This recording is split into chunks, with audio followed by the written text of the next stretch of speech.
यह कहानी बिल्कुल सच्ची घटना पर आधारित है। इसे सुनने के बाद जब आप खुद को आईने में देखेंगे तो आपको डर लगेगा। चलिए अब कहानी शुरू करते हैं। आरव मेहरा, 25 वर्ष, हमारा नायक। एक फ्रीलांस ग्राफिक डिजाइनर, तर्कसंगत आधुनिक सोच वाला। पिछले कुछ महीनों से अनिद्रा और हल्के डिप्रेशन से जूझ रहा है। उसने हाल ही में अपने दादाजी प्रकाश मेहरा से विरासत में एक पुराना बड़ा घर प्राप्त किया है। प्रकाश मेहरा दादाजी आरव के दादा, जिनका अचानक और रहस्यमय तरीके से निधन हो गया। वे एक एकांत प्रिय, थोड़े डरावने और पारंपरिक व्यक्ति थे। घर में उनकी एक पुरानी स्टडी थी जिसे उन्होंने हमेशा बंद रखा। नीलम, 22 वर्ष, आरव की छोटी बहन, कॉलेज स्टूडेंट। वह आरव से बेहद प्यार करती है और उसकी देखभाल करती है। वह अंधविश्वासी नहीं है, लेकिन संवेदनशील और सहज ज्ञान युक्त है। रमाबाई, 60 वर्ष, पड़ोस में रहने वाली एक बुजुर्ग महिला। वह इस इलाके और मेहरा परिवार के इतिहास को अच्छी तरह जानती है। उसके पास चेतावनियां और अधूरे इशारे हैं, कोई स्पष्ट रूप नहीं। वह आईनों में, खिड़कियों के शीशों में, यहाँ तक कि पानी की सतह में भी दिखाई देता है। शुरुआत में धुंधला, फिर स्पष्ट होता जाता है। वह आरव जैसा दिखता है, लेकिन उसके चेहरे पर एक भयानक टेढ़ी मेढ़ी मुस्कान होती है और आंखें पूरी तरह काली होती हैं। आरव और नीलम दादाजी के घर में प्रवेश करते हैं। घर शानदार बद जीर्ण शीर्ण है। धूल भरी हवा, पुराने फर्नीचर की गंध, सब कुछ ठहरा हुआ सा लगता है। नीलम को एक तरफ के बड़े आईने में अपना प्रतिबिंब थोड़ा विचित्र लगता है, लेकिन वह अनदेखा कर देती है। आरव दादाजी की स्टडी में जाता है, जो अभी भी बंद है। ताला जंग लगा है। तेज रोशनी में वह देखता है कि स्टडी के दरवाजे पर आईना चिपका हुआ है और उस पर कपड़ा ढका है। अजीब बात है। वह दरवाजा तोड़कर अंदर जाता है। स्टडी एक समय कैप्सूल जैसी है। किताबें, पुराने दस्तावेज, डेस्क पर एक डायरी पड़ी है। आरव उसे उठाता है। दीवार पर एक बहुत पुराना भारी फ्रेम वाला आईना है जो कपड़े से ढका हुआ है। आरव उत्सुकतावश कपड़ा हटा देता है।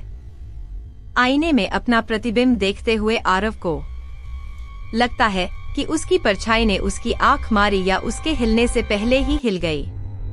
वह चौंक कर पीछे हटता है। दोबारा देखता है तो सब सामान्य है। वह इसे थकान और तनाव का प्रभाव मान लेता है। रात का पहला दिन। आरव अपने कमरे में सोने की कोशिश कर रहा है। अंधेरे में उसे लगता है कोई उसे देख रहा है। वह करवट बदलता है और खिड़की के शीशे में अपनी धुंधली परछाई देखता है। परछाई हिलती नहीं, बस देखती रहती है। वह लाइट जलाता है तो कुछ नहीं। नींद उड़ जाती है। अगली सुबह नीलम शिकायत करती है कि रात को उसे लगा कोई उसके कमरे के बाहर खड़ा था। आरव उसे दिलासा देता है कि यह नए माहौल का असर है। आरव काम करते हुए अपने लैपटॉप के ब्लैक स्क्रीन में अपना प्रतिबिंब देखता है।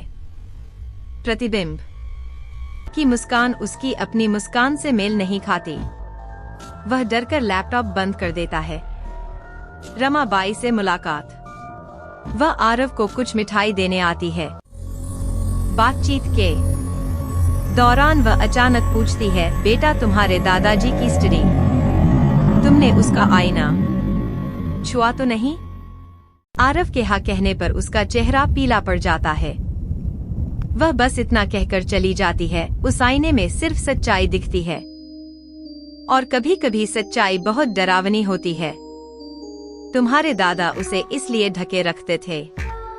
आरव दादाजी की डायरी पढ़ना शुरू करता है। शुरुआत के पन्ने सामान्य हैं। फिर एक जगह लिखा है, आज फिर उसने मुझसे बात करने की कोशिश की। मैंने आईना ढक दिया। यह मेरी गलती है। मैंने जो किया उसकी कीमत अब मेरे वंश को चुकानी पड़ेगी। रात। आरव बाथरूम में है।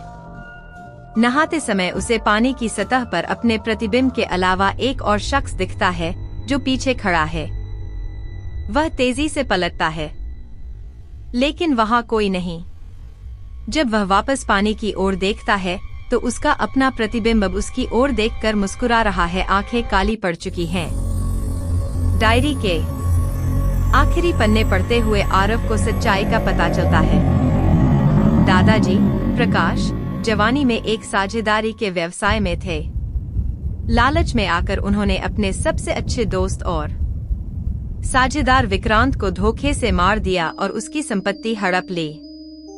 हत्या की जगह थी इसी घर की स्टडी, और हत्या के बाद प्रकाश ने गवाही मिटाने के लिए विक्रांत के शव को उसी बड़े आईने के पीछे की दीवार में चुनवा दिया।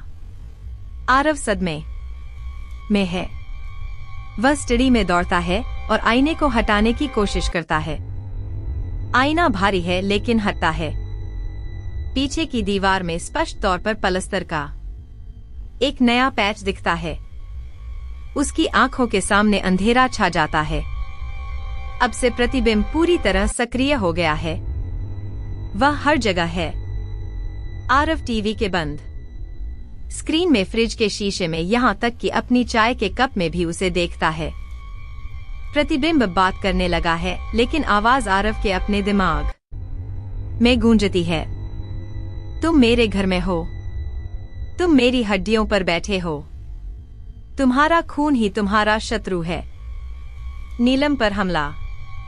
वह रात में जागती है और देखती है कि उसका भाई आरव उसके बिस्तर के पास खड़ा है, लेकिन चेहरे पर एक भयानक मुस्कान है।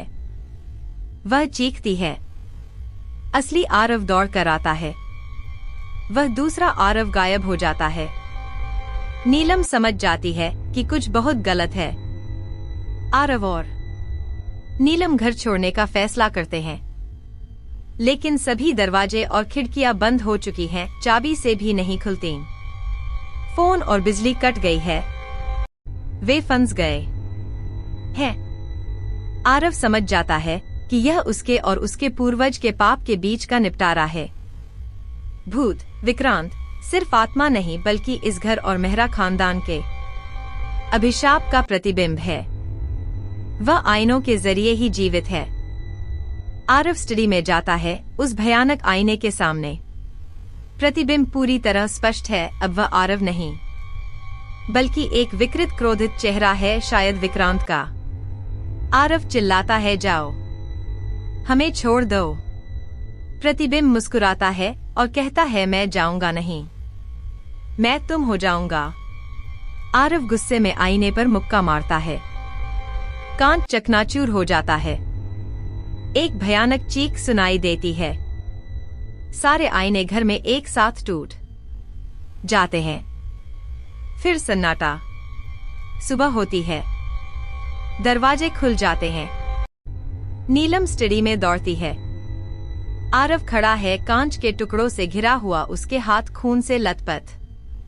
वह मुड़कर नीलम की ओर देखता है और एक हल्की लेकिन पूरी तरह सामान्य मुस्कान देता है। सब ठीक है, वह कहता है।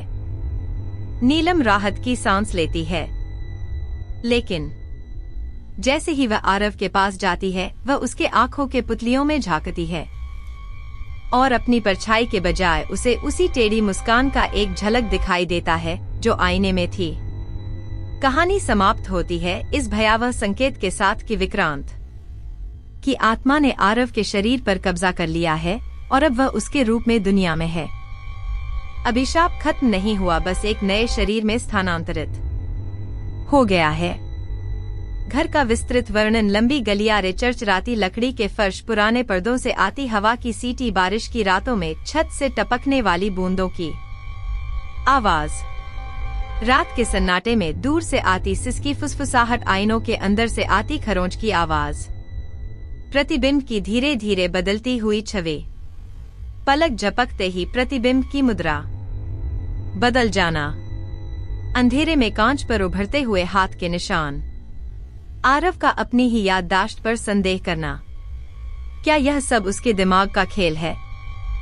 क्या दादाजी की डायरी भी उसने खुद लिखी है? उसका अपने प्रतिबिंब से डरना और फिर उसी पर निर्भर हो जाना, क्योंकि अब वह किसी और शीशे में देखने से डरता है। आईना सिर्फ एक वस्तु नहीं बल्कि अतीत के पापों, दबे हुए सच और पारिवारिक कलंक का प्रतीक है।